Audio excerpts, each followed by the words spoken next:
જય શ્રી કૃષ્ણ. સર્વ વૈષ્ણવોને મારા ભગવત સ્મરણ. શ્રી વલ્લભાધીશ કી જય. સર્વ વૈષ્ણવજનોનું પુષ્ટિ સત્સંગ ચેનલમાં હાર્દિક સ્વાગત છે. વૈષ્ણવો, પુષ્ટિ સત્સંગ ચેનલ દ્વારા આપણે રોજે રોજ સત્સંગ માણીએ છીએ, તો અવશ્ય વિનંતી કરું કે આપ સર્વ પુષ્ટિ સત્સંગ ચેનલને અવશ્ય સબસ્ક્રાઇબ કરજો. સત્સંગમાં આનંદ આવે તો લાઈક, કમેન્ટ અને શેર કરવાનું ભૂલશો નહીં, જેથી દરેક વૈષ્ણવોને સત્સંગનો લાભ છે પ્રાપ્ત થતો રહે. વૈષ્ણવો, આજે આપણે સત્સંગમાં જાણવાના છીએ કે પુષ્ટિ માર્ગમાં શ્રીનાથજીના સ્વરૂપ ઉપરાંત શ્રી બાલકૃષ્ણજી, શ્રી મદન મોહનજી જેવા સ્વરૂપોની પણ સેવા થાય છે. એ જ રીતે શ્રી મથુરાનાથજી અને શ્રી દ્વારિકાનાથજીની સેવા પણ થાય છે.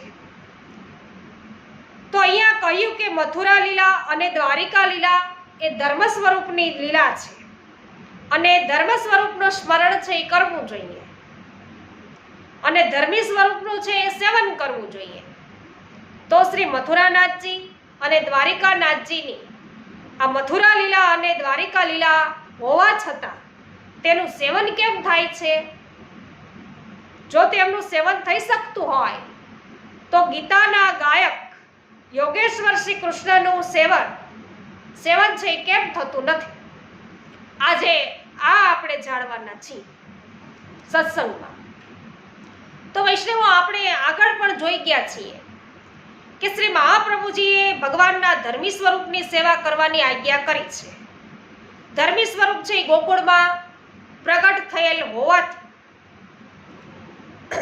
ધર્મી સ્વરૂપ છે ગોકુળમાં પ્રગટ થયેલ શ્રી કૃષ્ણ છે, માટે ધર્મી સ્વરૂપ શ્રી કૃષ્ણના જુદા જુદા આનંદાત્મક લીલા સ્વરૂપોની સેવા છે એ પુષ્ટિ માર્ગમાં થાય છે.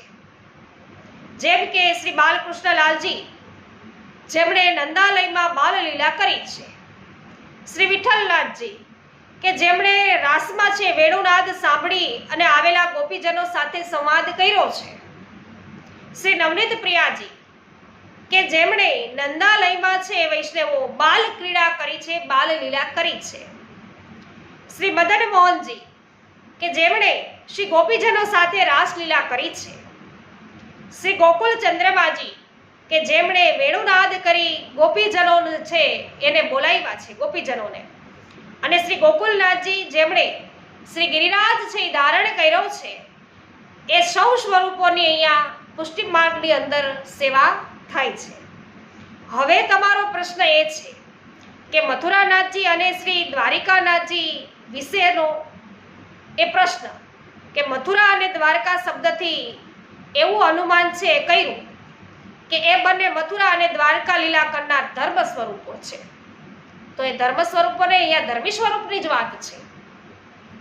પણ એ વૈષ્ણવો જે વિચાર્યું એ બરાબર નથી. અહીં મથુરા અને દ્વારકા શબ્દના અર્થ જુદા છે, જેનો વિગતવાર ખ્યાલ આપણે આગળ ઉપર પણ જોઈશું જ વૈષ્ણવો, મેળવીશું. એના માટે અલગથી પણ વિડીયો બનાવીશું. તો અત્યારે એટલું જ જાણી લઈએ આપણે કે મથુરાનાથજી, શ્રી મથુરાનાથજી અને શ્રી દ્વારિકાનાથજીના સ્વરૂપો પણ વ્રજ લીલાના ધર્મી સ્વરૂપ છે, ધર્મ સ્વરૂપ નથી. તો વૈષ્ણવો, ધર્મ સ્વરૂપ શું અને ધર્મી સ્વરૂપ શું એ આપણે આગળ વિડીયોની અંદર મૂકેલા છે. અવશ્ય આપ પુષ્ટિ માર્ગીય પગદંડી એની અંદર છે એ સર્ચ કરશો તો તમને સત્સંગની અંદર આ વાત છે, ધર્મ સ્વરૂપ શું, ધર્મી સ્વરૂપ શું, એ તમને ખ્યાલ આવશે. માટે પુષ્ટિ માર્ગમાં તેમની અહીંયા સેવા થાય છે. અને યોગેશ્વર શ્રી કૃષ્ણ ધર્મ સ્વરૂપ છે, ધર્મી સ્વરૂપ નથી. તો જ્યારે યોગેશ્વર શ્રી કૃષ્ણના દર્શન કરીએ ત્યારે તેમના એક હસ્તમાં રહેલ સુદર્શન ચક્ર અને બીજા હસ્તમાં રહેલ શંખ અધર્મનો નાશ કરવા માટે છે. તો એમની રૌદ્ર મુખમુદ્રા જોઈને ભય લાગે, પ્રેમ ન જાગે. આથી યોગેશ્વર શ્રી કૃષ્ણ સ્મરણીય છે, પુષ્ટિ માર્ગમાં સેવનીય નથી. તો એક બીજી વાત પણ છે એ આપણે જાણી લેવા જેવી છે કે પુષ્ટિ માર્ગમાં જે સ્વરૂપોની સેવા થાય છે તેમાં કેટલાક સ્વરૂપો દ્વિભુજ છે તો કેટલાક સ્વરૂપો ચતુર્ભુજ છે. તો જ્યારે વિરમગામમાં અત્યારે બિરાજતું શ્રી અષ્ટભુજાજીનું સ્વરૂપ છે, તો એ અષ્ટભુજા પણ છે. પણ આ બધા સ્વરૂપો વ્રજલીલામાં ધર્મી સ્વરૂપ છે, તે ખાસ યાદ રાખવાનું છે વૈષ્ણવો. તો લગભગ છે આજે જે પ્રશ્ન હતા કે દ્વારિકાનાથજી અને મથુરાનાથજી છે એમની સેવા કેમ પુષ્ટિ માર્ગમાં થાય છે, તો એટલા માટે થાય છે કે તે ધર્મી સ્વરૂપ છે. તો પુષ્ટિ માર્ગની અંદર જે સેવવામાં આવતા સ્વરૂપો છે ધર્મી સ્વરૂપ છે, અને દરેકે દરેક સ્વરૂપો વિશે વૈષ્ણવો આપણે વિસ્તારથી જાણીશું. આપણે નવનીત લાલ પ્રભુ છે શ્રી નવનીત પ્રિયાજીથી શરૂઆત કરીશું, અને દરેકે દરેક 8 સ્વરૂપો વિશે વિસ્તારથી આપણે જાણીશું કે લીલામાં એમની સ્વરૂપ ભાવના શું છે, એ આપણે બધા જાણીશું હવે પછીના વિડીયો દ્વારા. તો આજે વૈષ્ણવો આપણા જે પ્રશ્ન છે એનું સમાધાન લગભગ થઈ ચૂક્યું છે, અને પુષ્ટિ માર્ગની અંદર કયું સ્વરૂપ સેવ્ય છે એ પણ ખ્યાલ આવ્યો હશે. અને આનંદ થયો હોય વૈષ્ણવો સત્સંગની અંદર તો અવશ્ય વિડીયોને લાઈક, કમેન્ટ અને શેર કરવાનું ભૂલશો નહીં.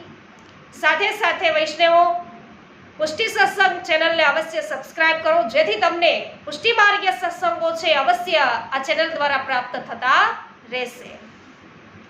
સર્વ વૈષ્ણવોને જય શ્રી કૃષ્ણ.